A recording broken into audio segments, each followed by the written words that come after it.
Join us today as we get a bit more technical and give you a tour of Avanti inside and outside. We purchased Avanti, a 41-foot Cape Vickers, on 15 March 2020. Designed and built in South Africa, we were lucky enough to know almost all her previous owners. She's a mid-80s Lavranos design, with the well-known Jacobs brothers being part of her build.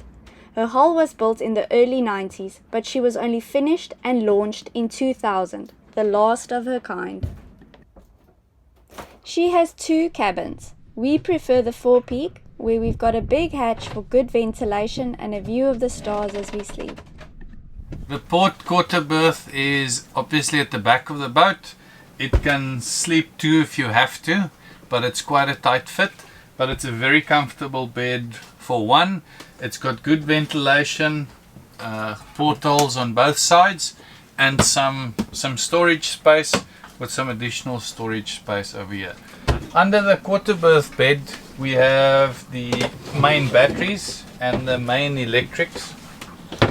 I had to redo most of this. The electrics wasn't in a good state. So we've put in 4 house batteries. They're all 12 volts in parallel, and they Victron 125 amp hour AGM batteries. There's 3 in this compartment. There's also 2 charge controllers here for the solar panels. They're also Victron. And the 4th battery, the 4th house battery is in here. There you can see the grey one.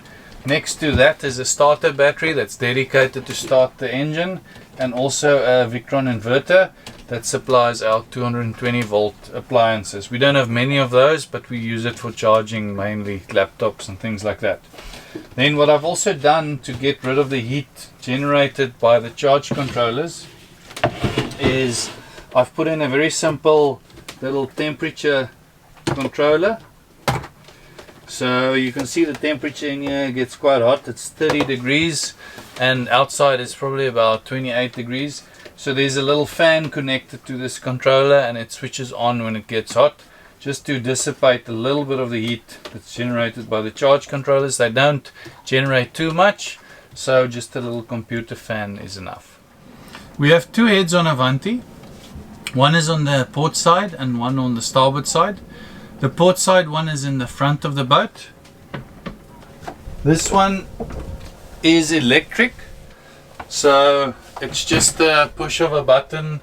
You just push a button to let some water into the toilet bowl, and you just push a button and it's pumped out. So it's nice and easy. It's got a small basin as well with the extendable shower head that you can put on the door if you want to take a shower inside, but we don't really use it. We rather use the outside shower.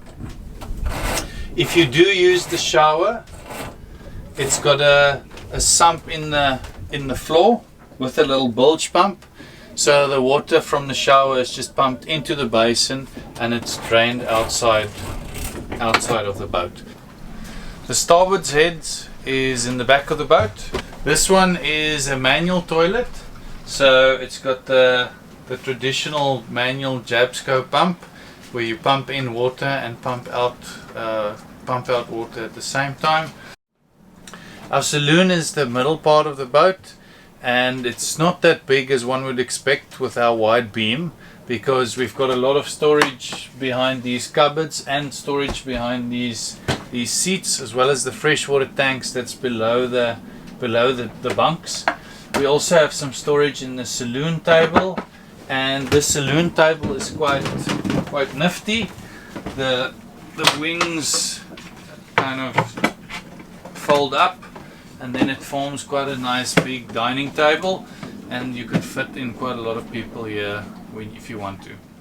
Our freshwater tanks are mainly below these seats on both sides of the saloon, but we have 4 tanks that we segregate. So one tank is about 100 liters, where we keep just drinking water, so that if we have a leak or something, that we don't lose that water. Then we've got 2 quite big tanks on both sides where we just keep water for wash up, And we've got a water tank underneath the chart table seat as well, where the water maker actually can put its water in. So in total we have about 500 liters of fresh water. That's more than enough for us for a few months, and we use the water maker to top them up. Drinking water, if the tap water is good, we would fill up our drinking water tank with tap water. Otherwise we buy 5-liter bottles of water and we fill it up with that. One of the major refits we did on the boat was to replace the engine when we were still in Cape Town. So we've got a brand new Volvo Penta engine. It's a diesel engine, 4-cylinder, 50 horsepower. The old engine was a 3-cylinder and about a 40 horsepower, so I would have wanted to put in a 40 horsepower again, but Volvo doesn't make that particular engine anymore. It's got a sail drive with the prop going through the hull and out the back, and it's obviously powered by diesel.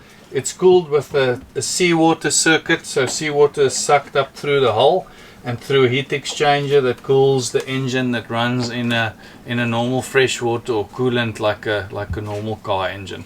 But yeah, it only has 120 hours on at the moment, so it's really our pride and joy. It gives you a lot of confidence if you have a nice new engine. This is our chart table area, which basically has most of the instruments that's inside the boat. We also keep our iPad here, which we use for navigation. We don't really have any detailed maps on our chart plotter, so our iPad is our go-to for any navigational aids that we need. We also have our AIS here, which shows us where other boats are in proximity to us. We have our sat phone, our Iridium Go. The water maker's instruments are here, the VHF radio, and the distribution panel where you can switch on and off the various devices. We also have a battery monitor that shows us the voltage of our house bank, and it shows us the amps coming in and the wattage going out. Tonight is pizza night in the galley, lucky for you to see. But in our galley, the galley was one of the reasons why I fell in love with Avanti, because of how secure the kitchen is. At any given time I feel really safe, even if we're rolling, because I can hold on to any space. We've got 2 very deep basins right in the center, which helps with the splash of the water as the boat moves, so it's very nice to have 2 deep basins. We have a Force 10 oven, that's a 2-burner, and a microwave that only works when we are in a marina, which is never, so it's more of a storage space at this stage. Our storage space behind this cupboard goes all the way down to the floor, so it really is quite deep and quite wide, so I could get a lot of food in here. And even under the oven there's space for 24 kilograms of flour. So when I did the shopping for the first crossing, I easily fit 50 days worth of food for 4 people, or I thought it was 50 days worth of food, but it's still lasting us 4 months later. So a lot of food was able to pack into a small space. And yes, the fridge and freezer we had, we're not using anymore because it broke. So at the moment it is storage for salt and all the loose goods. So we don't make our own pizza bases. We've not perfected that recipe yet. So for the time being, when it's pizza night, we use a wrap, any tortilla type wrap, and we just put a tomato base, a cheese that we can find, and some veggies. Pop them in the oven, and you just wait until the cheese melts and gets a bit, you see those oil bubbly bits, and then you have a really thin crusted pizza. On the bow, we've got a bow roller for our anchor. We've got a 20 kilogram spade anchor, which is in the water at the moment, doing its job. We've also got a bowsprit for flying asymmetric spinnaker. However, we don't have an asymmetric spinnaker, so we don't use the bowsprit. Previous owner didn't sell us the sail with the boat, so we just use our symmetric spinnaker. We also have a roller furler for the foresail, so it makes it very easy to unroll and and to roll up the sail. You can do it all from the cockpit, so no need to put a hank onto the forestay. So the rigging arrangement is we've got a masthead sloop, so the forestay goes all the way up to the top of the mast, and that's where the roller furler and the foresail is attached to. On Avanti we have an inner forestay as well. It attaches to the deck just behind the forestay, and it can be detached as well. We only use it when we need to fly our storm jib, which we hank on, but we do keep the inner forestay up to keep some extra support on the mast when we're sailing just with the Genoa. For Avanti's anchor, we've got 50 meters of 10mm chain and also 50 meters of rode. So that gives us a lot of length to anchor in quite deep water if we have to. Our Avanti's got a deck step mast, so the mast is supported on the deck, and there's a pole that supports the mast from the deck to the keel, so the mast doesn't go all the way through the deck. The mast is about 16 meters tall from the deck to the top of the mast, and it's got a lot of halyards that we use to hoist our spinnakers with. So you can see there's about 4 extra halyards here. We also hoist a spinnaker pole that sits on the mast and it's stowed away on the mast with these halyards. The spinnaker pole is used just to stabilize one of the clews of the symmetric spinnaker when we fly the spinnaker. Our standing rigging is these stays you see over here. They are used to support the mast at various places. So yeah, we replaced them actually last year, October, just after we bought the boat. Then we also have some jerry cans that we use as extra diesel storage. We've got about 4 of these stored on deck, and they give us about 100 liters extra diesel. Then our other diesel is in a keel tank and in a day tank. The keel tank is actually situated in the keel with a lead valve below it. So with the keel tank and the day tank we can store about 500 liters of diesel, so quite a lot of storage space for diesel on board. Under the waterline we have a Flexo-Fold 3-blade folding prop. Avanti's running rigging is set up so that most of the lines run back to the cockpit, so that you don't have to come out to the mast when you have to rig or change the sail rigging or the sail setup. It does have these nice supports that if you do have to come to the mast, you can hook onto this and you can support yourself. Only the topping lift is the line that you need to operate from here. The rest runs back to the cockpit. To charge our batteries on Avanti, we mainly use solar energy, and we have 2 solar panels installed on the hard dodger. These are 200 watts, and then we also have 2 200 watts installed on the solar arch, which gives us about 600 watts. They are all, 2 banks are separated from each other, so that if there's a bit of shading we don't lose that much charge. We also have the wind generator, which we don't use really during the day, only at night, to generate about 100 watts. So with the solar panels and the wind generator, we basically generate all the electricity we need to charge the batteries. On the last 4 months we've only had to run the engine about on 3 occasions for a short while, where we had lots of clouds and rain for a few days on end. Before we continue with the boat tour, let's do a bit of a beer tasting. We have today another Carib beer. It's a Pilsner. We haven't seen it everywhere, but it's supposed to be available across the Caribbean. It's also brewed in Trinidad, and they call it a light beer because it's a lager style, but obviously a bitter lager, which is a Pilsner. So this time I'm gonna pour it in a glass. Good suggestion from one of our YouTube comments. So as you can see, it's a filtered Pilsner. It's nice and clear, very light. I poured a little bit of a big head, but I'm gonna taste it.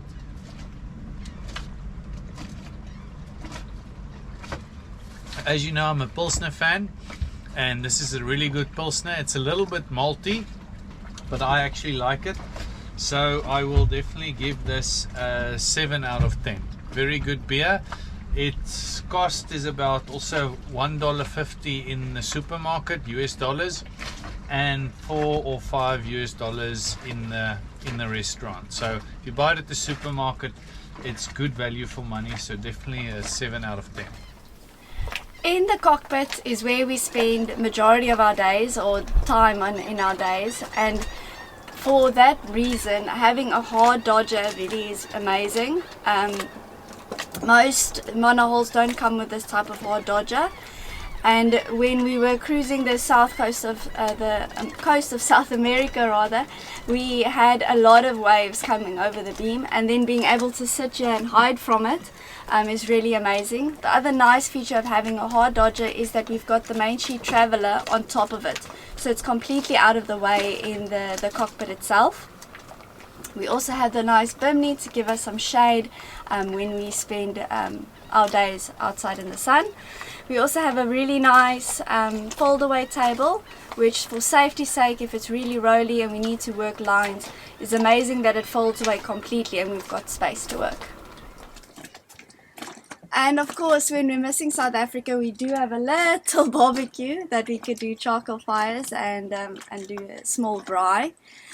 For navigation, we do have a chart plotter. We can't use it for charts though. We only had charts up until South America. From there on, we only use it for the radar. If we have storms at night and we don't know if the wind's going to pick up or how big the storm is that's coming our way, we can switch on the radar and see. Or if we've got ships coming, we use that at navigation at night. We've got the autopilot that is situated here that we can switch on and off. We don't use it often. For the crossings, we mainly use Gandalf, but for in between these islands, if we do need to take a break, we do use the autopilot. And then we've got a normal compass should everything else fail.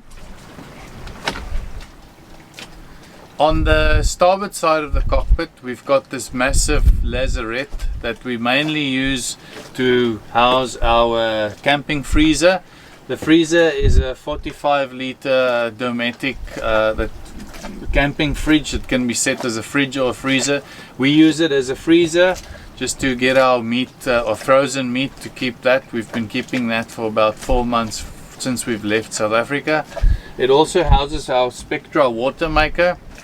This produces 30 litres of fresh water an hour if it runs from seawater.